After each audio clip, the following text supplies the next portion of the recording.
po kayong lahat. Sana po ay nasa mabuti po tayong kalagayan lahat, saan man tayong sulok ng mundo nandoon. So, for today's video po ay tayo po ay magluluto ng ating ulam pang lunch. Ang lulutuin ko po ngayon ay isa lang gulay na ginisa. At ito po yun.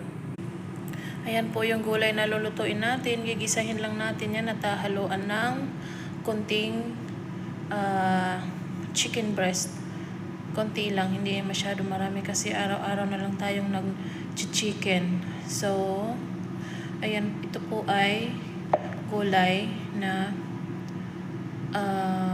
cauliflower at saka kusa or zucchini at ito po ay patatas. Ayan.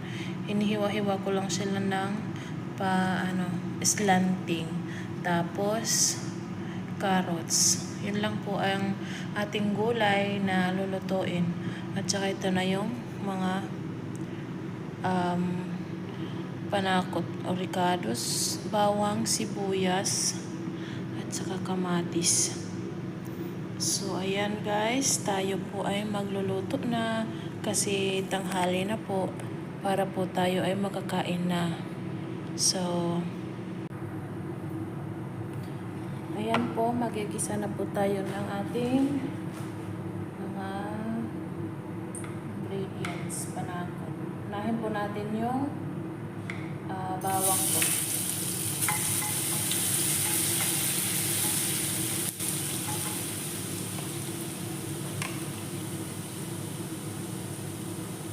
Sunod po natin yung sibuyas.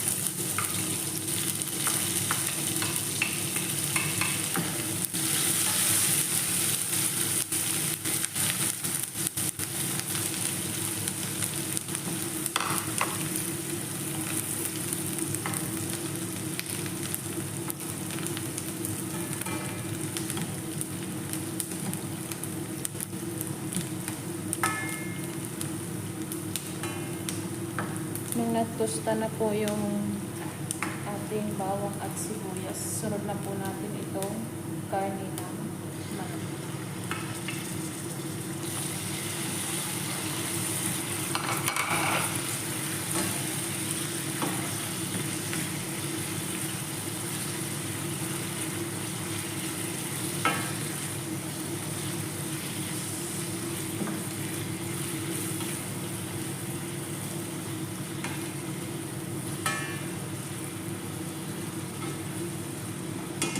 Isunod na po natin itong kamatis.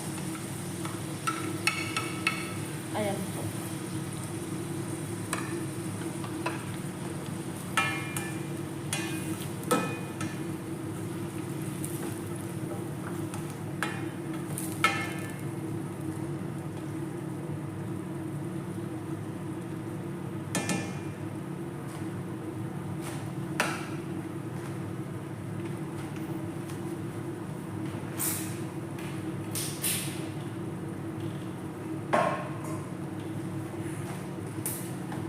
So, ito po ay tatakpan mo muna natin hanggang sa lumambot po yung ating karne na manok.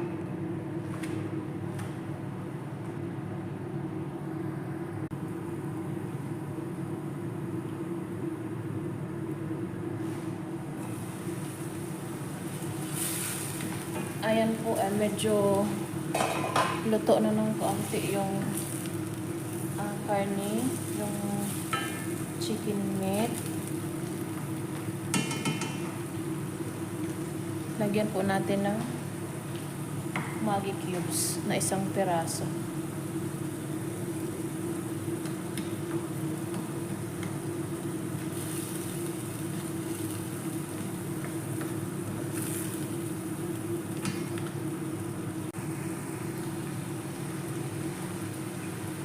At isunod na po natin yung konting asin.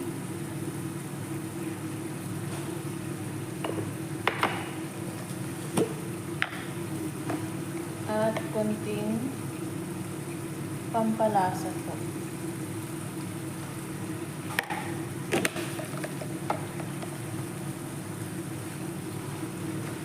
lagyan po natin ng konting seasoning.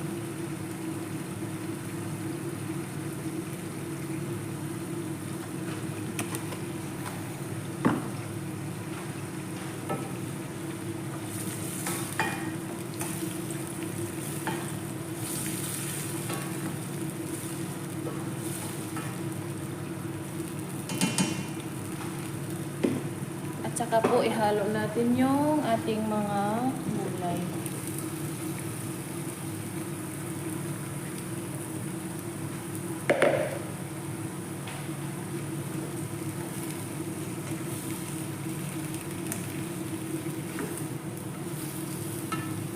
At i-mix po natin ng maigi para mag-combine po yung lasa ng ingredients at sa gulay.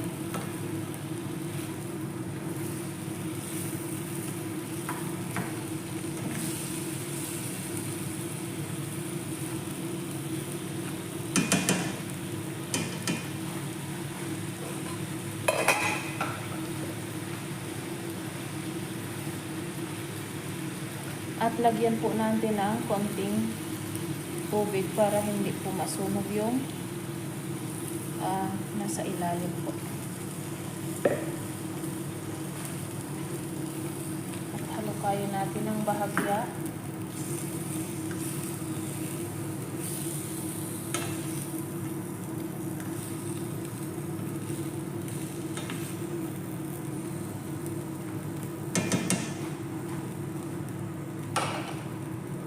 At saka po takpan natin ulit.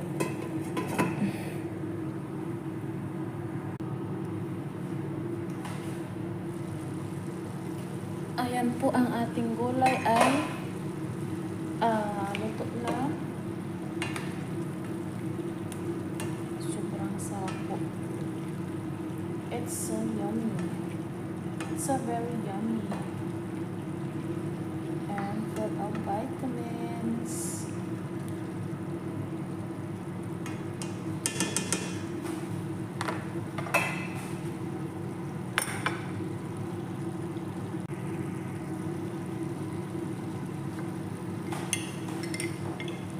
Lagyan po natin ng cornstarch. Kung wala po kayong cornstarch, pwede na po yung all-purpose.